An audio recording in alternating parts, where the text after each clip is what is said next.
네, 앞서 예고해 드린 대로 여러분께 설 선물 준비했습니다. 새해 부자 되는 법. 부자 될 수 있을란가 모르겠습니다. 2023년 어디에 투자하면 돈 잘 벌 수 있을지, 돈을 잃지만 안 해도 좋을 것 같은 그런 장세가 계속되고 있는데 걱정이 됩니다. 이종우 이코노미스트, 최상욱 커넥티드 라이브 대표 만나보겠습니다. 안녕하세요. 예, 안녕하십니까. 예. 안녕하세요. 예. 그리고 새 경기 전망 해주시고 주식, 부동산 순서로 가야 되는데 주식과 부동산까지 오늘 꼭 가야 됩니다. 최상욱 대표가 나오셨기 때문에 그죠? 예. 새 경기 전망은 어떻게 보세요? 뭐 IMF나 이쪽도 다 예. 가장 어두운 터널 예. 이런 표현까지 등장했습니다. 많이들 그 작년 말에 그 올해 경제와 관련해서 많이 얘기했던 것이 심각한 경기 침체가 온다. 그다음에 또 위기가 발생할 가능성이 굉장히 높다. 이런 얘기들을 굉장히 많이 했었거든요. 근데 제가 그거를 보면서 이게 2022년도에 경제 전망이 너무 틀리다 보니까 사람들이 너무 위축돼 있는 거 아닌가라는 생각이 들었었습니다. 예. 2021년도 말에 2022년도를 전망할 때는요, 굉장히 장밋빛이었어요. 그렇습니다. 그때 뭐 미국 경제가 4.2% 성장할 거다. 그다음에 세계 경제가 뭐 5%씩 성장하고 유럽이 4% 성장할 거다. 이런 얘기 했었거든요. 근데 그게 어떻게 보게 되면 1년 만에 모두 다 틀린 걸로서 다 그 결말이 나버렸지 않습니까? 미 연준도 틀렸으니까요. 그렇죠. 그러니까 예. 2023년도 전망할 때는 굉장히 또 위축이 돼가지고 어마어마하게 이제 경기 침체가 온다 이런 얘기를 한 거고요. 예. 근데 경기 침체가 온다라고 하는 가정을 세우게 되면 그거에 따라서 만들 수 있는 논리는 굉장히 많습니다. 지금은 보면요. 그렇죠. 일단 뭐 금리를 1년 동안 이렇게 많이 올렸으니 당연히 그 경기가 굉장히 둔화될 거 아니냐라는 것부터 시작해서 지난 12년 동안에 걸쳐서 경기가 굉장히 확장됐는데 이게 한번 위축이 되는데 어떻게 그냥 조금 위축되고 말겠느냐. 심각한 위축이 오지. 이런 얘기들 굉장히 많이 하거든요. 예. 근데 또 하나 희한한 거는 뭐냐면 실제적으로 내놓는 수치들을 보면 진짜 그렇게 나쁘다라고 보는 것 같지도 않은데 이런 생각이 굉장히 많이 듭니다. 예. 작년도 작년도 11월 달에 올해 우리나라 경제를 전망하는 주요한 기관 7개가 그 전망치를 내놨는데 그 전망치 평균을 보면 1.8% 정도 됩니다. 예. 우리나라의 잠재 성장률이 2.0%라고 얘기했잖아요. 근데 2.0%인 나라에서 1.8% 성장한다 그러면 선방했네. 그건 경기가 그렇게 심각하게 둔화되는 건 아니잖아요. 침체는 아니죠. 예, 예. 예, 최소한 그렇게 말하죠. 그렇기 때문에 지금은 제가 이렇게 그 전망하는 것들을 놓고 평가를 해보면 대혼란을 겪고 있다라는 생각이 듭니다. 그러니까 말하는 거 다르고 숫자 다르고 막 이런 형태가 되다 보니까 참 믿을 수가 없다라는 생각이 드는데 제가 가지고 있는 생각은요. 예. 경기가 둔화되기는 하지만 그렇게 심각한 침체는 아닐 것 같다라는 생각이 들고 예. 위기가 발생한다고 하더라도 그거는 2011년도에 그 저축은행 사태나 2003년도에 그 카드채 사태 이런 것처럼 우리가 통제할 수 있는 형태의 위기이기 때문에 이게 대한민국 경제를 심각하게 흔들거나 이러지는 않을 것 같다라고 보고 있습니다. 최상우 대표는 어떻게 보십니까? 경기에 대한 진단은 이제 이코노미스트들이 하시는 게 맞을 것 같고요. 예. 그리고 저는 자산시장에서 오래 일을 했는데 그렇죠. 그 자산시장 같은 경우에는 경기를 선행으로 반영하는 경우가 많아서 경기 그렇죠. 침체 여부를 예. 그래서 미국 주식시장도 그렇고 한국 주식시장도 그렇고 양 시장은 이런 얕은 침체를 선행으로 반영한 그런 주가 레벨을 보여준 상황인 것 같고요. 예. 그리고 우리나라가 뭐 수출 데이터가 안 좋아진다거나 하는 이런 거의 모든 부분들은 사실 다 중국 때문이거든요. 그렇죠. 근데 중국이 작년 말부터 리오프닝이 명확하고 올해는 상당한 그런 부양책을 쓸 거로 생각이 되기 때문에 예. 주식 시장에서 나타나는 그런 흐름들 같은 경우에는 이런 것들을 선반영해서 좀 가고 있어요. 그래서 올해 경기 지표는 이제 안 좋겠지만 자산 시장은 좀 좋지 않겠는가 이렇게 생각하고 있습니다. 그럼 주식은 다 선반영됐다. 그러면 주식에 투자해도 됩니까?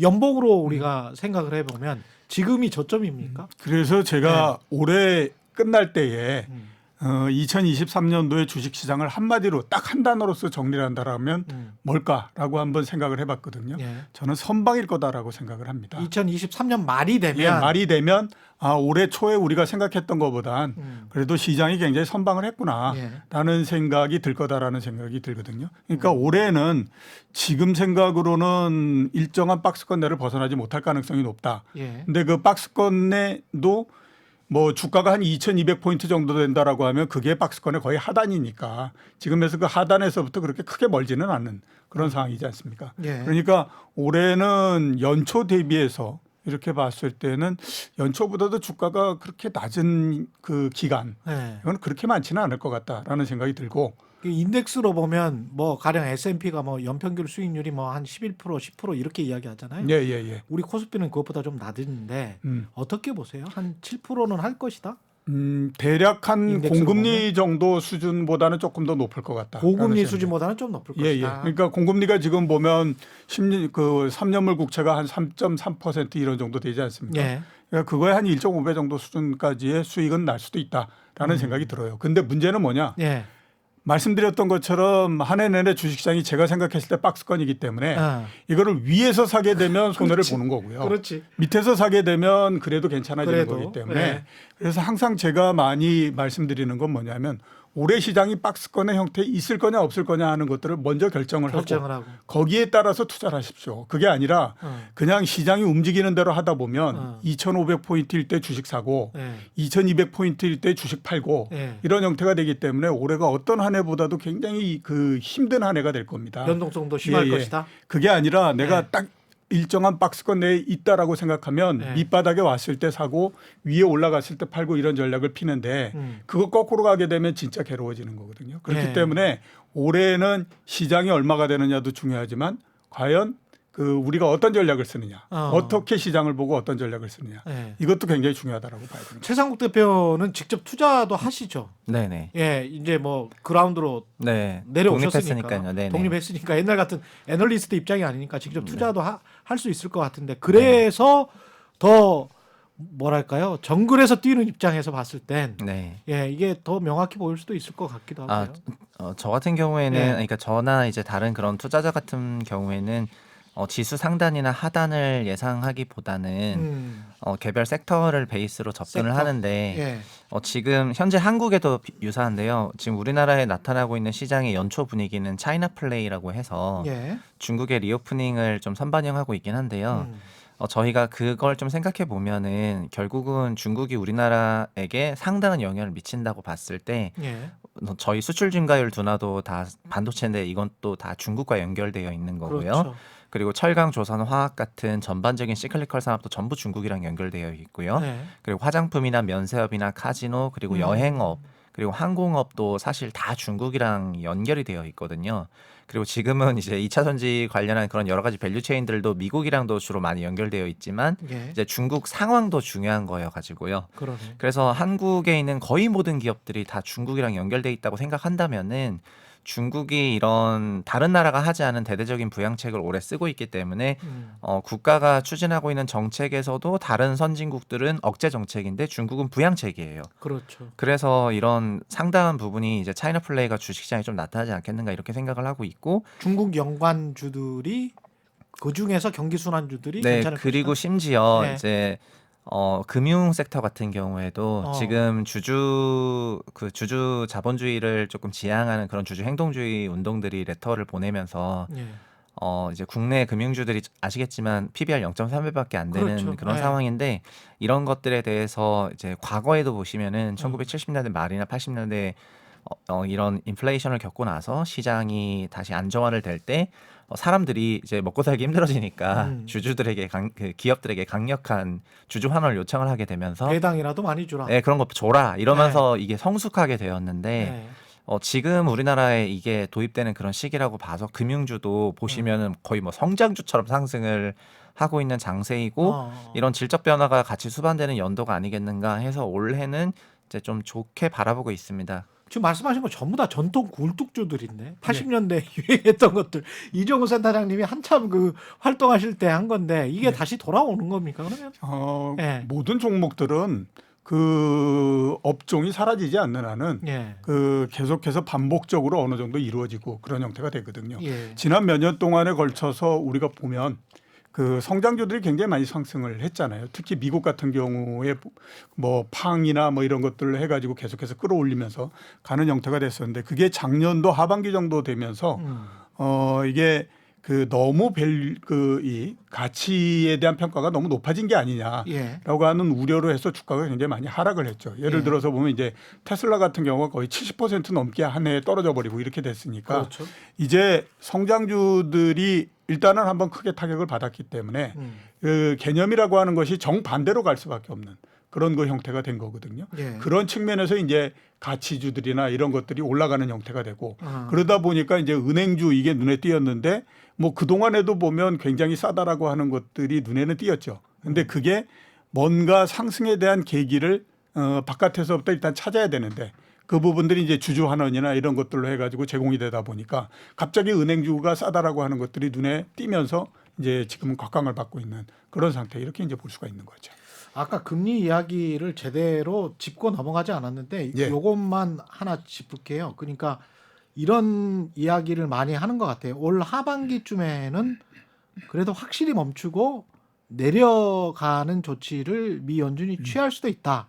아니다. 2024년이나 돼야 한다. 서로 상반된 입장인 것 같은데 어떻게 두 분은 평가를 하시는지 전망. 제가 먼저 말씀드릴까요? 예. 연준이 얘기를 했으면 일단 연준의 얘기를 좀 믿어 보는 게 맞지 않겠습니까? 연준은 지금 2024년 2023년도에는 네. 금리 인하가 없다라고 얘기를 했잖아요. 그래 맞아요. 그러면 일단은 그게 없다라고 생각을 하고 가야지 왜 자꾸 있다라고 생각을 해가지고 우기고 주식을 사놨으니까 그 예, 사람. 그리고 그래서 이제 FOMC가 열려가지고 그 다음에 또 금리 인하가 없다라고 얘기하면 또 네. 실망했다라고 해서 주식을 내다 그렇죠. 팔고 뭐 이런 그거를 반복을 하고 있거든요. 그런데 그렇죠. 제가 봤을 때는 2023년도에는 없을 가능성이 굉장히 높다라고 봅니다. 예. 이제 있으려고 하면 한 가지 조건이 만들어져야 되겠죠. 그건 경기가 굉장히 나빠가지고 사람들이 연준한테 가만히 있지 말고 뭔가를 좀 해야 되는 거 아니냐라고 해서 연준을 굉장히 압박을 하게 되면 그때는 빨리 인하를 할 수 있는데 너무한다 연준. 예. 그때 그렇게 해서 금리를 인하하는 것이 과연 시장에 도움이 되느냐 그거는 저는 의문이다라는 생각이 듭니다. 예. 그렇지 않고 한번 보게 되면요. 연준이 작년도 한 해 내내 얼마나 많은 욕을 얻어먹었습니까? 그렇죠. 진짜 이렇게 무능하고 네. 뭐 판단력 없고 뭐 이런 거를 꿋꿋이 견뎌가면서 금리를 올려가지고 이렇게 한 거거든요. 일시적이라며 예. 뭐 이러면서. 그렇죠. 그러면 앞으로 이렇게 됐던 부분들이 네. 연준의 앞으로의 행동을 제약한다라고 봐야 됩니다.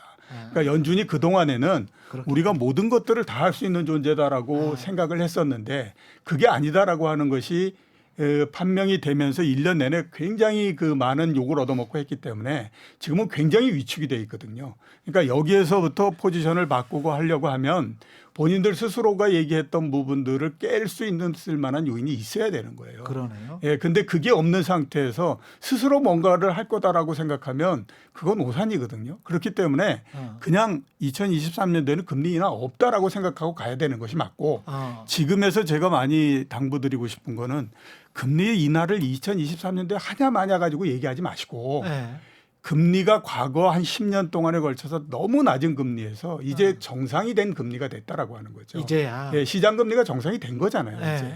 그러면 이 시장 금리가 정상이 된 거에 어떻게 맞춰 갈 것인가 예. 하는 거를 가지고 고민을 하는 것이 훨씬 더 유익한 일이지. 예.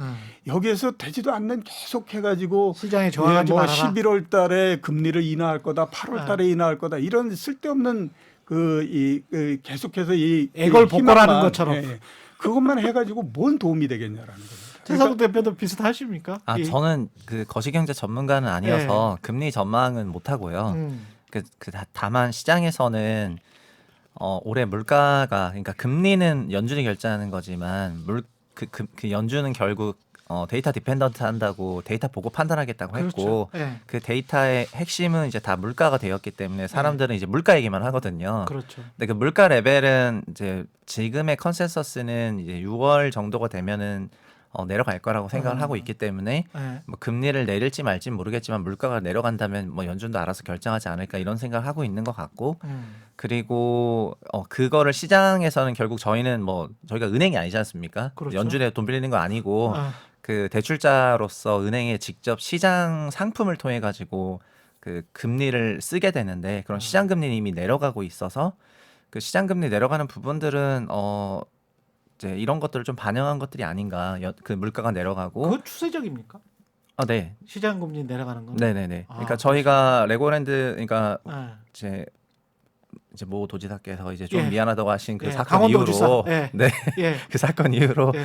금리가 치솟았지만 지금은 시장 금리가 꽤 빠른 속도로 내려가고 있고 대출 예. 금리도 빠르게 내려가고 있다 보니까 시장에서는 이런 물가 안정화와 금리 인하 여부는 모르겠지만 이런 거를 반영하면서 지금은 조금 위험 구간에서 약간 내려오는 흐름이죠. 아. 네. 지금의 금리가 예. 지금의 시장 금리가 제가 봤을 때는 미국도 그렇고 우리나라도 그렇고 앞에서 말씀드렸던 것처럼 이제 정상의 금리가 됐다라고 저는 생각을 합니다. 다시 치솟기도 힘들다. 예, 그러니까 아. 지금이 정상이 됐기 때문에 이제서부터 굉장히 오랜 시간 동안은 이 수준에서 계속해서 머문다라고 봐야 되죠.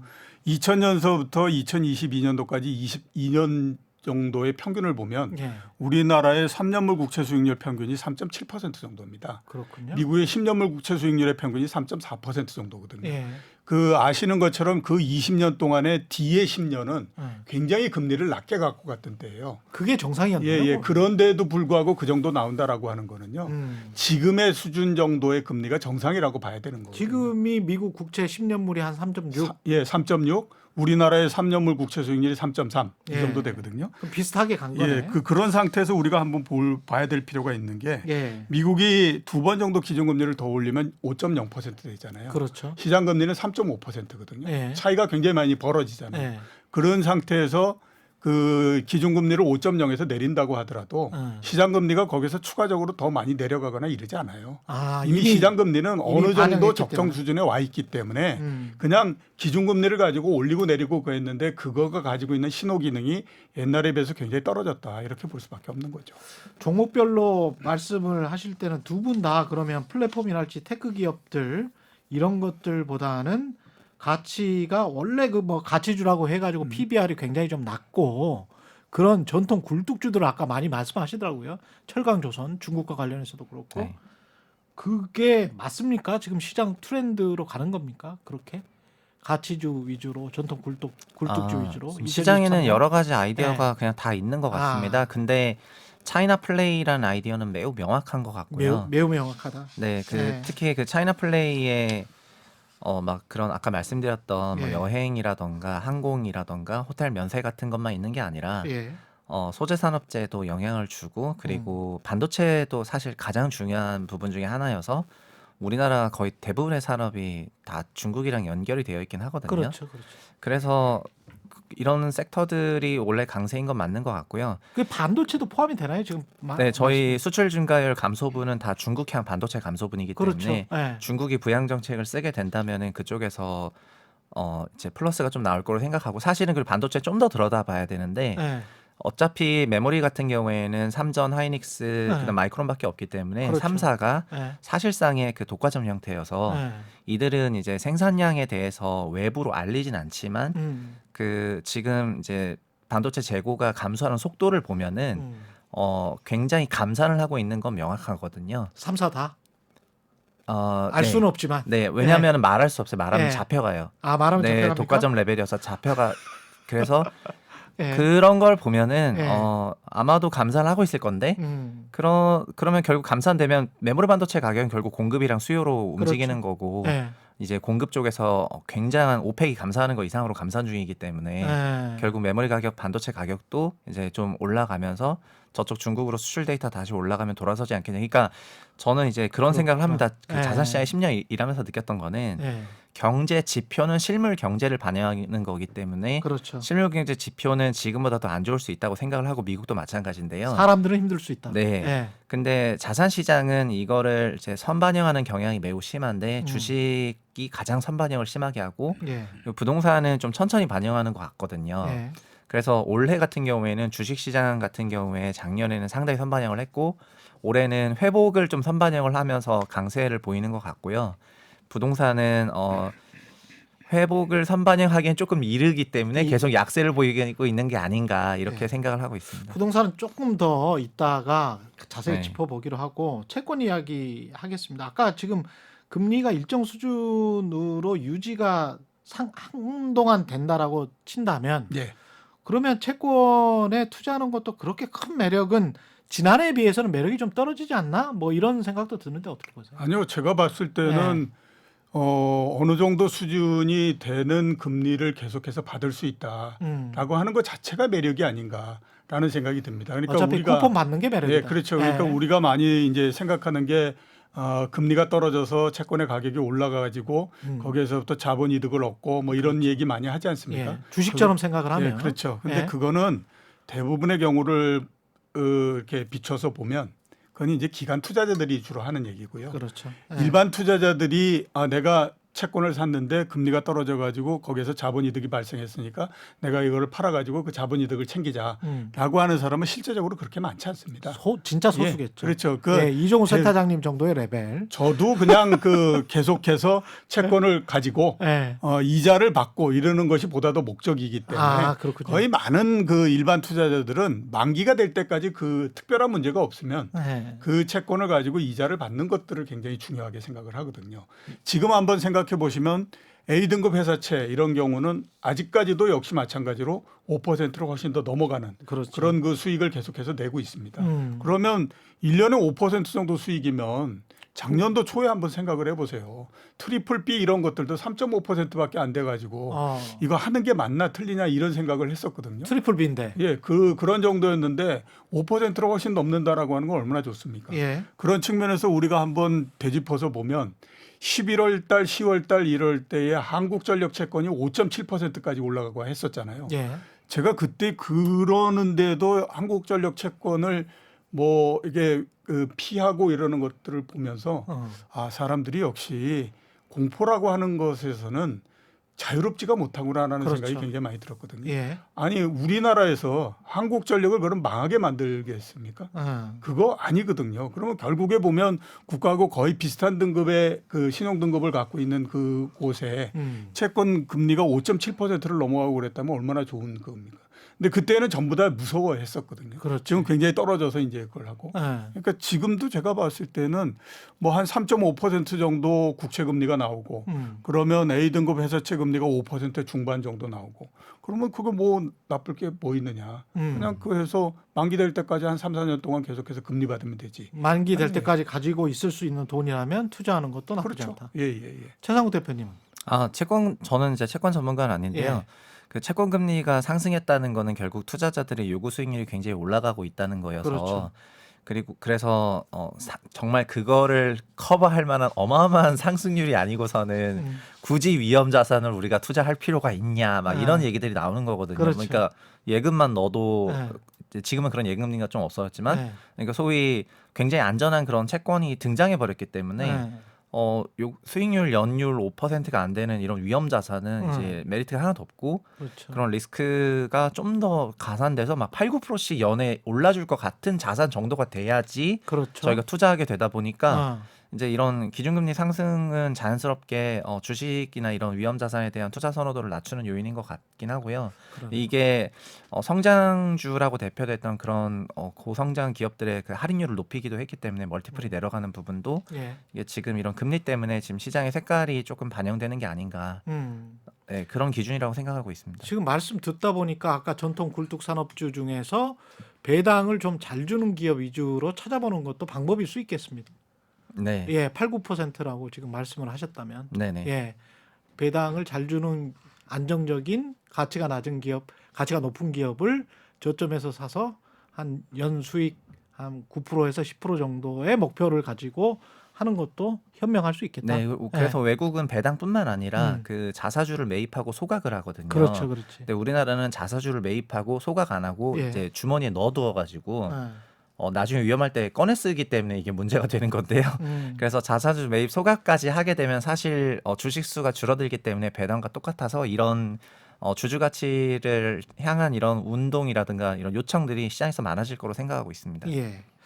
그리고 그 계속 떨어지고 있는 부동산에 관해서 이야기를 해야 되는데 시간이 충분할 것 같습니다. 한 20분은 남은 것 같으니까 이종우 이카노미스트, 최상욱 커넥티드 그라운드 대표와 이야기 나누고 있는데요. 잠시 제가 물 좀 마시고 다시 돌아오겠습니다. 여러분은 지금 KBS 1라디오 최경영의 최강 시사와 함께하고 계십니다. 예, 설날 특집으로 새 부자 되는 법 짚어보고 있습니다. 예. 잃지 않아야 부자가 됩니다. 예. 너무 절망하지 마시고 경기가 안 좋다고 주식 채권 투자 살펴봤고요. 부동산으로 가보겠습니다. 부동산을 투자 입장에서 보시는 분에 관해서 공영방송에서 이야기하는 거는 저는 좀 지양하고 있기 때문에 무주택자 입장에서 사도 되나?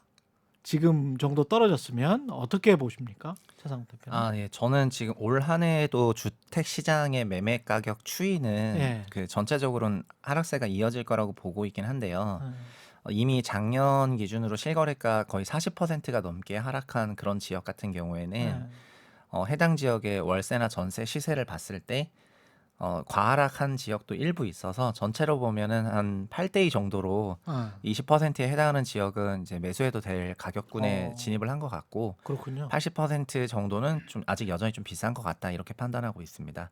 특히 작년 같은 경우에 인천이라던가 네. 그리고 대구, 대전, 세종 그리고 경기도에 있는 일부 지역들 같은 경우에는 40% 혹은 막 거의 50%에 가까운 가격 조정이 있었거든요. 고점에서 40-50%? 네, 뭐 어마어마합니다. 실거래가 그 데이터를 보면은 막 8억 9천 갔다가 4억 7천 되고 막 그 이런 실제로 거여서. 거래가 그렇게 됐어요? 네, 실제로 거래가 그렇게 찍혀요. 8억 9천 9백만 원에서 4억 7천만 원. 답답하겠습니다. 그리고 12억 2천만 원에서 6억 1천만 원 이런 식으로 예. 거래가 되거든요. 예. 그래서 이렇게 그런 과하락된 지역은 그러니까 매매가가 빠졌기 때문에 과하락이 아니라 전세 시세가 어느 정도 있었는데 꽤 빠졌던 지역이라고 생각되는 곳에서는 저점에서 그 개인들의 매수가 조금 나오는 것 같고요. 근데 대부분의 지역은 여전히 상당히 높은 고평가 상태여서 그렇군요. 네, 아직 지금보다는 좀 기다려도 되지 않나 이렇게 말씀드릴 수 있을 것 지금 같아요. 말씀하신 지역 이외의 지역은 네. 여전히 대표적으로 서울이요. 네, 서울 대표적으로 같은 경우에는 네, 여전히 너무 예. 높은 레벨이 유지가 되고 있기 때문에 예. 네, 그래서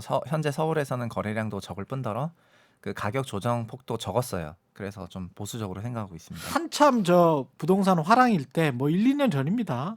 뭐 강남 대장주, 반포 대장주 뭐 이런 거 제가 가끔 이렇게 단지별로 네. 다시 찾아보거든요. 근데 지금 최 대표 말씀하신 대로 하락 안 했던데? 네, 실거래가 없는 특히 서초 강남구는 네. 거의 이제 거래량도 없고 실거래가 없지만 네.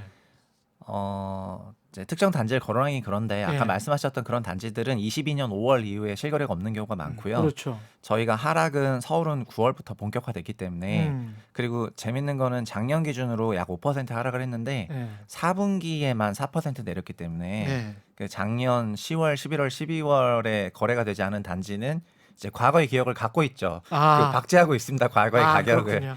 그리고 문화재체 4분기 현상이 일어나고 있습니다. 네. 작년 4기에 거래가 된 단지 같은 경우에는 네.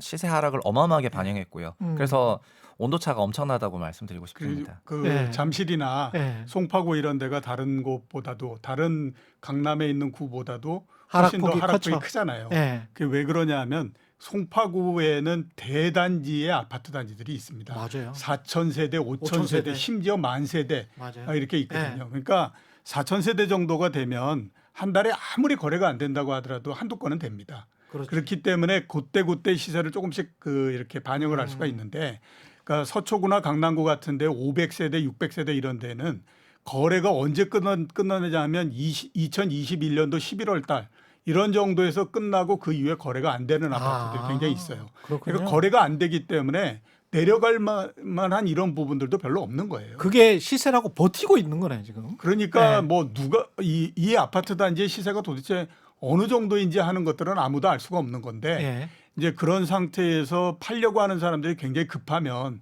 계속해서 가격을 내려서라도 그걸 하잖아요. 근데 아직까지는 보면 계속 이 기대를 갖고 있는 상태거든요. 예. 그렇게 되다 보니까 공방이 벌어지지 않는 형태가 되는 거죠. 근데 서울 같은 경우도 지금 구별로 말씀을 해주셨습니다만은 뭐 제가 하는 SNS에 보면 그 노동항 쪽에 사시는 분들은 네. 우리 쪽은 많이 하락했어 예, 뭐 그렇죠. 이렇게 이야기하시는 분들도 많더라고요. 네, 저는 이제 예. 현장을 많이 가는 편인데 예. 그 노원뿐만 아니라 뭐 중랑구를 포함해가지고 강북권역에 있는 주택 같은 그러니까 서울의 서초와 강남, 용산구 이 약 3개 구 정도를 제외한 지역은 그냥 거의 일제히 30% 정도 실거래가 하락한 그런 금액들이 많이 나와서 예. 그래서 이제 이들 지역에서는 지금 이제 반대 매수도 올라오고 있고요. 그렇군요. 그리고 오직 정말 서초 강남에서만 예. 그 가격 조정이 없는데 예. 다만 이제 매도 희망 가격들은 매물로 올라오잖아요. 예. 그 매도 희망 가격 자체는 이제 당연히 정고점보다는 훨씬 낮아요. 아, 네, 조금씩 훨씬 떨어지고. 낮지만 훨씬 낮음에도 낮다? 불구하고 아직 매수가 없어서 아마 이제 서초 강남이 실거래가 찍히기 시작하면 예. 이제 그때는 이제 서울 전역이 그런 하락을 기표하는 게 아닌가 싶고요. 그리고 12월부터의 특징인데 네. 12월, 1월부터는 하락률은 줄고 있거든요. 저희가 12월 마지막 주에 주간 0.7% 빠지다가 예. 1월 2일 날에 0.26% 빠지다가 그리고 0.5% 빠지다가 이렇게 가고 있고 그래서 어떻게 이렇게 하락률이 감소하나라고 봤더니 정부에서 정책금융을 쓰고 있는데 이 정책금융의 12월 분 지출액이 거의 4조 원이 넘거든요. 와. 아, 근데 아시겠지만 올해부터는 특례 보금자리론이라고 해서 소득에 제한 없이 그렇죠. 보금자리론을 소득 제한 다 쓸 수가 있어서 예. 올해 이 정책금융이 주택시장에 거의 메가톤급 파워를 이제 줄 것 같은데 이런 주택들은 9억 원 이하 주택을 이제 구입하는데 활용하실 수가 있고 LTV 70%를 고려하면은 아마도 7억 원 정도 되는 주택을 70% 빌리는 게 맥스거든요. 꽤 저금리로. 네, 저금리로. 그러니까 7억 원 언더의 주택들이 어. 이미 가격 조정이 현저하게 일어난 상황이기 때문에 예. 이들 지역에서는 이게 상당한 그 유동성을 공급해 줄 거로 생각을 하고요. 반대로 9억 원을 넘는 고가 주택 같은 경우에는 시장 금리로 대출을 일으켜야 된다거나 그렇죠. 하는 이런 특례 대출 상품이 없기 때문에 그리고 이쪽에서는 역전세 금액도 이제 어마어마하고 이러니까 이쪽에서는 약세라고 생각해서 전체적으로 저가 주택은 유동성 공급도 있고 좀 가격 조정도 현저히 일어났기 때문에 이쪽에서 제가 말씀드린 2대 8이라고 했을 때 20%는 여기에 해당하는 것 같고요. 예. 9억 넘는 고가는 아직 조정도 없고 이제 대출 상품도 좋은 게 별로 없어서 그러네. 여기 매수세가 붙기 어렵기 때문에 이런 주택들은 안타깝지만 조금 조정이 더 있을 것 같다. 예. 근데 어디까지가 조정이라고 봐야 될까요? 가격으로 봐야 됩니까? 거래량으로 봐야 됩니까? 뭘로 판단하세요? 지금은 이제 네. 저희가 일부에서 주식을 다뤘는데 네. 주식 시장도 사실은 코로나 이전으로 돌아가는 그 레벨로 거의 다 회귀가 되었거든요. 그래프로 봤을 때. 네, 그러니까 네. 저희가 코로나 2년 동안 있었던 기억이라는 게 뭐냐면은 음. 전 세계가 망할 줄 알아서 금리 엄청 풀고 돈 엄청 풀었는데 확 올라갔어요. 다 걸려 보니까 네. 이제 심각한 병인 것 같지만 네. 뭐 지구가 멸망할 건 아니더라 하면서 지금 회수하고 있지 않습니까? 그렇죠. 네. 그러니까 자산 시장도 네. 제로 금리를 가정하고 할인율이 네. 무한으로 가면서 펌핑이 됐다가 부동산도 마찬가지고요. 그거를 지금 물가를 잡으면서 빠르게 회수하고 있는 구간이다 보니까 컨셉상 19년도 레벨까지는 가야죠. 19년도 네네. 2019년도 레벨. 네. 네. 제가 1년 반 전에 그 추석 특집할 때 최경영 씨 예. 최강 시사에 예. 그때 나와서 말씀을 드렸던 것 같은데요. 예. 서울 지역의 아파트 실거래 가격 기준으로 해서 30에서 40% 정도 예. 하락을 해야 일단 아무튼 그 거래가 되던 거기에서 끝이 나던 원일이 나지 그 이전에는 쉽지가 않다라고 말씀을 드렸었는데 그 이유가 유동성에 의해서 상승한 가격은 유동성이 끝나고 나면 원상태로서 돌아오는 것이 일반적인 가격의 원칙이다라고 그러네요. 말씀을 드렸거든요. 예. 주가가 그랬죠. 예. 이 부동산 시장도 그렇다라고 봐야 되거든요. 음. 코로나가 나고 난 다음에 서울 지역의 실거래 가격이 거의 한 100% 정도 뛰었습니다. 그러니까 그 84% 정도 뛰었는데 그걸 역으로 해서 우리가 계산해 보면 고점에서부터 한 30에서 40% 정도 내려가게 되면 그 부분이 사라지는 거죠. 그러니까 돈의 힘으로 만들었던 예, 그렇죠. 거. 그 예. 돈의 힘으로 만들었던 부분이 사라지는 거기 때문에 일단 하락이 시작되면 거기까지 내려온다라고 생각을 해야 되는 거지 그 이전에 멈춘다라고 생각하면 안 된다. 저는 지금도 그렇게 생각하고 있습니다. 그 정부가 부동산 규제 완화 조치들 예. 뭐 지난번에 문재인 정부에서는 부동산 관련해서 각종 규제 조치에도 불구하고 집값이 올랐단 말이죠. 네. 예, 규제 완화 조치에도 불구하고 집값은 자기 자리, 돈의 힘에 의해서 올랐던 그 자리에서 다시 내려올 것이다. 그 왕좌에서 내려오고 그거는 시장의 힘이기 때문에 어쩔 수가 없다. 두 분 다 그렇게 생각하시는 거예요? 예, 저는 정부의 그렇게 규제 완화 조치에도 예, 불구하고. 저는 그렇게 생각합니다. 예. 여태까지 제가 35년 넘게 가격을 쭉 봐왔는데 예. 가격의 힘을 정책이 막았던 적은 한 번도 저는 본 적이 없습니다. 그렇죠. 그렇기 때문에 네. 이번에 그 정부가 1월 3일 날 대책을 내놓을 때 저는 그 생각을 했었거든요. 참 한강에다 돌을 던지고 있구나. 내가 던진 돌이 던진 돌로 해서 한강이 메워지기를 바라면서 돌을 던지고 있구나라는 생각을 했습니다. 일단 어떤 정책에 의해서 가격이 바뀌거나 그러지 않을 거라고 생각이 되고요. 그 대신에 하나 문제는 뭐냐면 정부가 이렇게 한번 발을 들여놓잖아요. 그러면 그 정부가 원하는 대로 가격의 방향이 만들어질 때까지 발을 빼기가 굉장히 어렵습니다. 그렇지. 그러니까 앞으로 보면 부동산 가격이 떨어질 때마다 부동산 가격이 안정되거나 올라가기를 원하는 사람들은 끝없이 정부한테 대해서 뭔가 요구를 할 겁니다. 그런데 문제는 뭐냐면 앞으로 쓸 수 있을 만한 정책이 별로 없는 형태가 되죠. 그렇죠. 그렇죠. 지금 이제 부동산과 관련한 정책들은 거의 이제 바닥을 드러내고 있는 그런 형태고 결국은 금리인데. 그렇다면 이제 금리를 인하하고 뭐 이런 쪽으로서 각오해야 되는데 그건 중앙은행이 하는 거고. 그걸 이제 중앙은행의 영역까지를 건드려가면서 막 이렇게 하고 할 수 있을 거냐 하는 부분들도 문제고 그런 것들이기 때문에 일단 정부가 한번 발을 들여놓게 되면요. 그 다음에 항상 맨 마지막에 되면 정부에 대한 비난과 정부의 무능함을 탓하는 것들은 항상 있을 수밖에 없는 거거든요. 지금 제가 봤을 때 정부는 그 트랩에 빠졌다. 그 생각이 들어서 그 덫에 빠졌다. 하지 말아야 될 거를 왜 이렇게 하고 있는지 모르겠다. 오히려 가격이 떨어지고 난 다음에 하면 조금이라도 그래도 효과를 발휘할 수 있을 텐데. 그다음에 이런 정리도 생각이 좀 들었거든요. 되고. 근데 뭐 워낙 빠른 속도로서 미분양 아파트들이 늘어나고 그러니까 그거에 굉장히 겁을 먹은 것 같은데 올라간 거 따지면 어느 정도 판을 정리할 때에 이 그 피해를 보고 하는 것들은 그냥 불가피하다라고 생각하면 이렇게 서두르지는 않을 텐데 하는 생각을 저는 하고 있습니다. 최상욱 대표도 비슷하게 보십니까? 저는 이제 정부도 원래는 한 개의 주체로 봤다가 한 개의 주체. 요즘은 기재부와 국토부를 나눠서 보고 있습니다. 그리고 기재부 같은 경우에는 말씀하셨던 것처럼 그 금융기관과 연결이 되어 있고 그렇죠. 그리고 프로젝트 금융이 문제가 많이 됐기 때문에 프로젝트 파이낸스. 그러니까 저희가 집에서 그러니까 집을 담보대출을 받으면은 은행들이 이제 담보대출을 해주는데 그렇죠. 사실 위험한 금융은 지금 현재 지어질 건축물에 대한 대출이라든가 유동화가 문제가 되는 거고 이거는 이제 기재부가 소관하게 되거든요. 그래서 추경호 경제부총리 체제에서는 미분양 데이터가 튀었던 9월 달부터 부양 정책으로 완전 선회했고 부양 정책의 큰 골자는 결국 무주택자와 1주택자와 다주택자와 세대주와 세대원 모두 청약을 받아라. 이게 정책의 코어가 되겠습니다. 돈이 있다면? 네, 그러니까 종전에 청약은 무주택 대상이었는데 이제 1주택도 되고 무순위 같은 경우에는 다주택도 오시고 이제 종전에는 조정 지역에서는 세대주만 그 청약 그 1순위 자격이 있었는데 다른 지역에서도 오시고. 비조정에서는 세대 원 청약도 되거든요. 이제는 무리해서 세대 분리할 필요가 없어요. 그냥 부모님이랑 같이 살면서 제가 넣겠습니다, 엄마 이러면서 넣으면 된단 말이에요. 그런 거예요? 그래서 이렇게 다 바꿔줬고 그리고 중도금 대출이 안 나온다고 막 이렇게 하니까 이제 중도금 대출에 대해서도 9억 원에 대한 한도가 있었던 걸 12억으로 풀었다가 그걸로도 안 되니까 그럼 제약 없이 다 풀겠다 했고 이제 미분양이 나면 어떻게 합니까? 미분양 그건 이제 나라가 사주면 되지 이러면서 그 주택도시기금을 써가지고 실제로 그 칸타빌 스윗팰리스 19평 전용 19제곱미터랑 25제곱미터는 사드렸어요.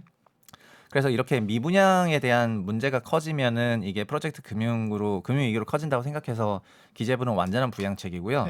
그 원희룡 국토부 장관이 있는 국토부는 스탠스가 완전 다른 것 같아요. 그렇군요. 네, 국토부 같은 경우에는 이런 자산 가격 부양에 대한 그런 얘기보다는 이제 민간이 위축이 되니까 그럼 공공을 통해서 공급 확대를 나가겠다고 이제 정책을 전환했고 건설사 살려주는 정책? 아니요, 그러니까 민간 시장이 위축이 되면은 주택 공급이 줄어들게 되니까. 공공 사이드에서는 공급을 더 늘리겠다고 해서 공공주택 100만 호를 밝히면서 1월 3일 업무 보고에도 들어있고 이제 공공 분양주택이랑 공공 임대주택을 문재인 정부 때보다 더 많이 하겠다 이러면서 굉장히 적극적으로 나오고 있거든요. 그래서 시장에서는 자산 가격의 건전한 조정이라는 거는 결국 공급도 좀 감소가 되는 효과가 있는 건데 자산 가격이 하락하면 공급이 줄지 않습니까? 근데 이거를 공공에서 어마어마하게 커버를 해주고 있기 때문에 공급이 꾸준하게 일어나고 있습니다. 그래서 이로 인해서 자산 가격의 그 하향 조정은 좀 계속해서 이어지고 있는 그런 흐름이다 보니까 아주 재밌네. 네, 두 부처가 그러니까 기재부는 신규 분양 주택에 대해서는 최선을 다해서 관리하고 있는 거고 국토부는 기존 주택 시장에 대해서는 공공 공급을 최대한 늘리면서 이제 약간 다른 정책들을 조합해서 쓰고 있고요. 그렇습니다. 근데 이 상황이 과거에 1, 2년 전만 보면 현금 줍줍 뭐 이런 이야기를 했잖아요. 네. 근데 그 돈들이 다 어디로 간 겁니까? 그거는 예. 가격이 오를 때는 네. 항상 수요가 늘어나기 때문에 공급이 네. 부족한 것처럼 보이고요. 예. 그다음에 또 가격이 떨어질 때는 온갖 공급이 다 나오기 때문에 반대 현상이 일어나기 때문에 예. 이런 형태인 거거든요. 주식 시장도 보게 되면요. 음. 우리나라 주식 시장에서 가장 인상적으로 올랐던 것이 86년도서부터 89년도까지 예.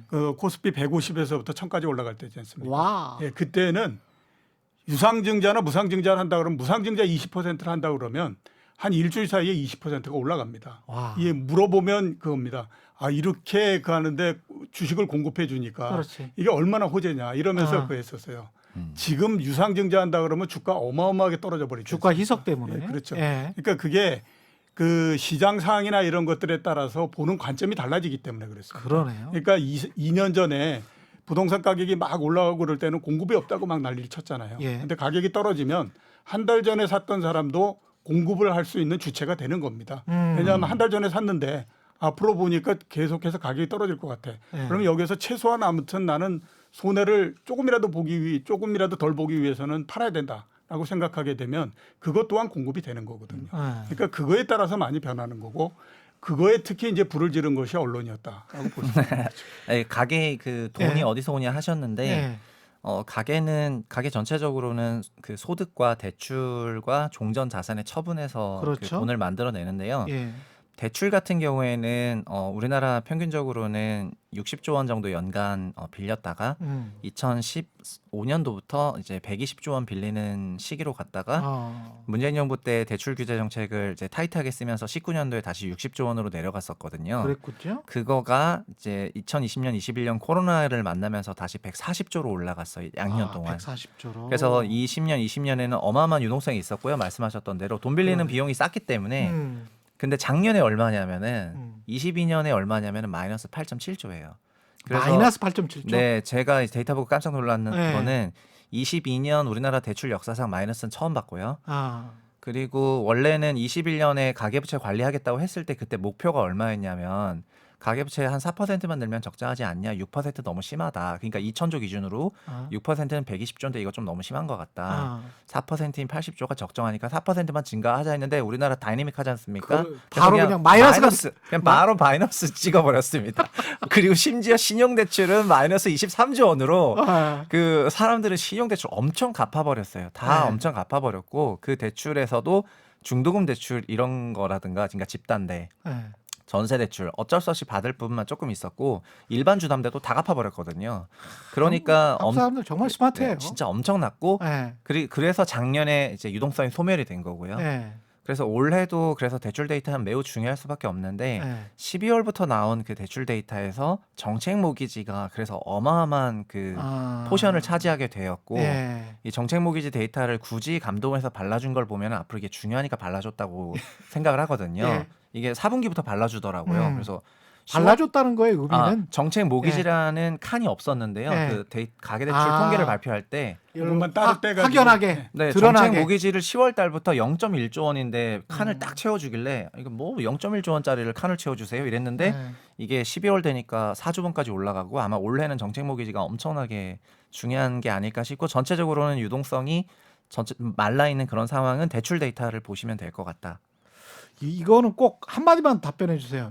저 전세나 세입자들 있지 않습니까? 네. 요 전세나 뭐 이런 거 역전세나 이런 거는 일어날 것 같습니까? 저는 짧게. 네, 예. 역전세는 올해 말까지 음. 그 있을 수밖에 없고요. 올해 말까지. 왜냐하면은 전세 대란 예. 이 20년 8월부터 21년 11월까지 있었기 때문에요. 예. 그거로부터 플러스 2년 차 임대차 계획이 종료되는 플러스 2년 차인 22년 8월부터 예. 23년 11월까지가 역전세난입니다. 예. 그 기간에 엄청 저금리였다가 지금 엄청 고금리로 올라가면서 그래서 예. 올해가 역전세 연도고 예. 아마 저희가 3개월 전에는 그 퇴거를 통보를 하게 되니까 임차인이 그렇죠. 그래서 아마 6, 7월 여름을 전후로 네. 그 역전세의 클라이막스가 아닐까 이렇게 생각을 하고 있습니다. 그때부터는 좀 완화된다. 예. 네, 왜냐하면 여름 22년부터는 이후부터는? 전세가 빠지기 시작했으니까 역전세는 역시 24년부터는 감소할 걸로요. 오늘 뭐 알짜 정보만 꽉꽉 채워서 최경영의 최강시사 설날을 맞이해서 특집으로 보내드렸습니다. 이종우 이코노미스트, 최상욱 커넥티드 그라운드 대표와 함께했습니다. 고맙습니다. 감사합니다. 예, 고맙습니다. 예, 끝곡 오아시스 Don't Look Back in Anger 들으면서 1부 여기서 마무리하겠습니다. 고맙습니다.